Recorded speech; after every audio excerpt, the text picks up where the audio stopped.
अस्सलाम वालेकुम। किस्सा कहानी में खुश आमदीद। उम्मीद है आप सब लोग खैरियत से होंगे। पेश खिदमत है एडवेंचर से भरपूर किस्तवार कहानी पुरअसरार नकाब पोश। तहरीर है ए हमीद की। तो कहानी शुरू करते हैं। किस्त नंबर 3, बाब दोम, बदरूह। पुरअसरार नकाब पहनते ही कामरान का लिबास बदल गया। पहले उसका सर नंगा था, अब उसके सर पर काला हैट आ गया। जिस्म पर चमड़े की जैकेट और स्याह पतलून नजर आने लगी। पाँव में फुल बूट नमूदार हो गए। कामरान अपने जिस्म में जबरदस्त ताकत महसूस कर रहा था। उसकी बेल्ट के साथ एक खंजर भी लटक रहा था। वो जबरू और उसके साथियों की क्लाशनकोव फायरिंग से बचने के लिए बारादरी के खंबे के पीछे छुपा हुआ था। गुंडे जीप को ऊपर से घुमाकर कामरान के बिल्कुल सामने ले आए। जीप की रोशनी कामरान पर पड़ी तो एक गुंडे ने चिल्लाकर कहा, ये तो कोई नकाब पोश है सरदार। हो ना हो ये वही लड़का है, इसने कपड़े बदल लिए हैं, अब ये बचकर नहीं जा सकता। कामरान को अभी तक पुरअसरार नकाब की ताकत का दुरुस्त अंदाजा नहीं हुआ था। वो अपने अंदर एक जोश और ताकत जरूर महसूस कर रहा था, लेकिन गोलियों के आगे जाते हुए घबरा रहा था। जबरू ने क्लाशनकोव तान ली और कामरान की तरफ देखते हुए गरजदार आवाज में कहा, खबरदार, भागे तो गोली मार दूंगा। जबरू क्लाशनकोव हाथ में लिए आहिस्ता आहिस्ता कामरान की तरफ बढ़ने लगा। साथ साथ वो कह रहा था, तुमने नकाब पहन लिया है तो क्या हुआ, मुझे यकीन है कि तुम वही लड़के हो, मुझे तुम्हारी ही जरूरत है। कामरान को मालूम था कि अगर इन गुंडों ने उसे पकड़ लिया तो उसकी सारी जिंदगी खरकार कैंप में मुसीबतें झेलते गुजर जाएगी। जो ही जबरू क्लाशनकोव गन ताने उसकी तरफ बढ़ा, वो बारादरी से निकलकर कब्रों के दरमियान दौड़ा। रुक जाओ नहीं तो गोली मार दूंगा। मगर कामरान ना रुका। उस पर जीप की रोशनी अभी तक पड़ रही थी। गोलियों के धमाके हुए। जबरू ने कामरान की टांगों पर पीछे से फायरिंग कर दी थी। गोलियां कामरान की पिंडलियों पर आकर लगीं। कामरान खौफ के मारे छलांग लगाकर एक कब्र के ऊंचे चबूतरे के पीछे छुप गया। उसका दिल जोर जोर से धड़क रहा था, मगर हैरानी की बात थी कि उसे जरा दर्द भी नहीं हुआ। जबरू और उसके साथी गुंडे बंदूक के लिए करीब से गुजर गए। उन्होंने कामरान को नहीं देखा था। जब वो दूर चले गए तो कामरान ने डरते डरते अपनी टांगों को गौर से देखा। उसे गोलियां पिंडलियों से टकराती महसूस हुई थीं, मगर ये देखकर वो हैरान रह गया कि उसकी टांगों पर गोलियों का निशान तक न था। ना कहीं से पतलून फटी थी, ना खून बहा था और ना उसे दर्द ही महसूस हो रहा था। ये क्या करामात है या खुदा। कामरान को शालिनी की बात याद आ गई।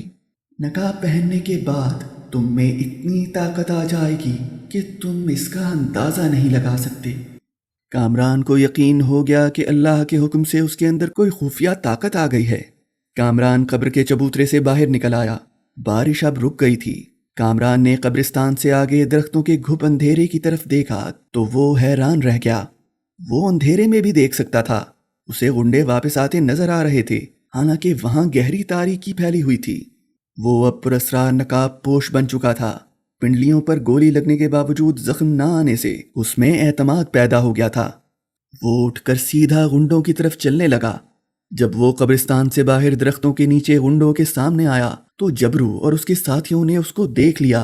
कामरान ने ललकार कर कहा, अपने आप को मेरे हवाले कर दो और हथियार फेंक दो।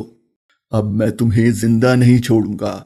जहां पहले 8 खून किए हैं वहां एक तेरा खून और सही। और इसके साथ ही जबरू ने पिस्तौल निकालकर कामरान पर फायर कर दिया। पिस्तौल से 3 गोलियां निकलकर कामरान के जिस्म से टकराईं और नीचे उसके पांव पर गिर पड़ीं। जबरू ने जब देखा कि पिस्तौल की गोलियों से कामरान पर कोई असर नहीं हुआ तो उसने पिस्तौल अपने साथी की तरफ फेंक कर उससे क्लाशनकोव ले ली और कामरान के सीने का निशाना लेकर फायर कर दिया। एक साथ 10-12 गोलियां कामरान के सीने पर आकर लगीं और पहली गोलियों की तरह उसके जिस्म से टकराकर उसे जख्मी किए बगैर नीचे गिर पड़ी। जबरू ने चिल्ला कर कहा, इसने बुलेट प्रूफ जैकेट पहन रखी है, इसके सर पर फायर करो। अब जबरू के साथियों ने कामरान के सर का निशाना लिया और बंदूकें चलाने लगे। गोलियां कामरान के सर, गर्दन, बाजुओं और शानों से टकरा टकरा कर नीचे गिरती जा रही थीं। अब कामरान के मुंह से अपने आप एक बुलंद नारा निकला, मुल्क दुश्मनों के लिए मौत। ये नारा इतना बुलंद और गरजदार था जैसे बिजली कड़की हो। जबरू और उसके साथी इस नारे की गरज से सहम कर एक तरफ को भाग उठे। पुरअसरार नकाबपोश कामरान उनके पीछे दौड़ा। गुंडे अपनी जीप में बैठे और उसे स्टार्ट करके तेजी से कब्रिस्तान वाले खेतों से निकलकर सड़क पर आ गए। कामरान ने महसूस किया कि दौड़ते दौड़ते उसके पांव अपने आप कीचड़ वाली गीली जमीन से बुलंद हो रहे हैं, जैसे जहाज रनवे पर दौड़ते हुए टेक ऑफ कर रहा हो। कामरान की रफ्तार अपने आप तेज होती गई। फिर वो अचानक जमीन से 10 फुट बुलंद होकर हवा में उड़ने लगा। वो समझ गया कि ये भी नकाब की एक ताकत है। हवा में उड़ने का ये उसका पहला तजर्बा था। वो इस तजर्बे के लुत्फ में इतना गुम हो गया कि उसे खबर ही न हुई कि जबरू और उसके गुंडे जीप समेत सड़क पर से गायब हो चुके हैं। वो बहुत आगे निकल गए थे और आगे जाकर वो एक तरफ घूमकर दरख्तों के घने जखीरे में घुस गए थे, जहां उनका जेरे जमीन एक खुफिया ठिकाना था। पुरस्कार नकाबपोश कामरान बादलों वाली अंधेरी रात में दरख्तों के ऊपर उड़ता हुआ सड़क के ऊपर आ गया। सड़क पर बिजली के खंभों की रोशनी पड़ रही थी। कामरान सड़क के ऊपर 30 फुट की बुलंदी पर दोनों बाजू फजा में फैलाए किसी उकाब की तरह उड़ता जा रहा था। वो नीचे भी देख रहा था। उसे गुंडों की तलाश थी, मगर गुंडों की जीप उसे सड़क पर कहीं दिखाई नहीं दे रही थी। सड़क बिल्कुल खाली थी।